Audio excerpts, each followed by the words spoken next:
বিসমিল্লাহির রহমানির রহিম। আসসালামু আলাইকুম, আদাব। সম্মানিত ভিউয়ার্স, সবাইকে জুম্মা মুবারক। আজকে 10ই অক্টোবর, রোজ শুক্রবার। তো আমরা হাজিপুর বাইক রাইডার্স একটি অসহায় এতিম যাদের তাদের পাশে দাঁড়ার জন্য এটা তৈরি একটি সংগঠন। পাশাপাশি আমরা সৃষ্টিগত সৌন্দর্যকে উপভোগ করার জন্য এটি গঠিত একটি সংগঠন। তো আজকে সংগঠনের প্রথম কর্মসূচি, সেই উপলক্ষে আমরা প্রথম কর্মসূচি হিসাবে আমরা আজকে কোটাগোনা হুসাইনিয়া মাদ্রাসায় এসেছি। আমরা কিছু এতিম এবং অসহায় যারা হিফজ কোরআন শিক্ষায় দীক্ষিত তাদেরকে আমরা কিছু নগদ অর্থ উপহার দিব।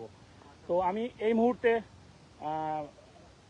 সংগঠনের সাধারণ সম্পাদক ইমরান আমের আলীকে লাইভটি সম্প্রচার করার জন্য বিনীত অনুরোধ জানাচ্ছি।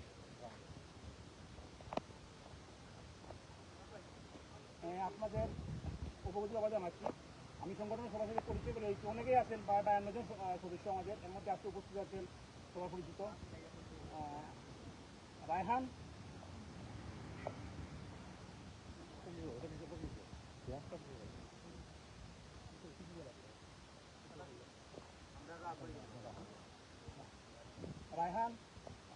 রাহাত, তৌহিদ, শাহিন, স্বপ্নদর্শনের একজন ওয়াইসিএল, এই স্বপ্নদর্শনের আরেকজন রাসেল, আমাদের সংগঠনের স্বপ্নদর্শনের আরেকজন প্রবাসী মামুন, একজন সিনিয়র সহসভাপতি আবু তাহের, আছেন সিনিয়র কার্যকরী সদস্য আহমদ আলী, সাহেল মাহবুব সাহেল সদস্য নয়ন, এবং আমাদের এই প্রতিষ্ঠাকালীন সময় থেকে যার পরামর্শে আমরা এগিয়ে যাচ্ছি এবং এই জার্সিগুলা যিনি স্পন্সর করেছেন, আমাদের সকলের প্রিয় একজন সাদা মনের মানুষ ফখরুল ইসলাম তায়েবকে ধন্যবাদ জানাচ্ছি আমাদের সাথে থাকার জন্য।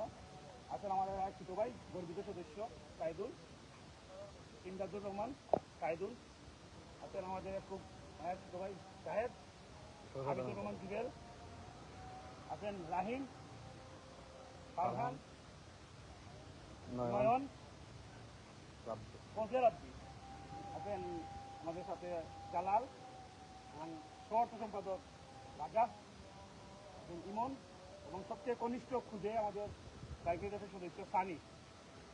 তো আমরা এখন নগদ অর্থ সরাসরি আমরা কারো মুখ দেওয়াবো না, আমরা ড্রাইভকে ইমরান আমিনীকে অনুরোধ করবো ওদের পিছনে যাওয়ার জন্য।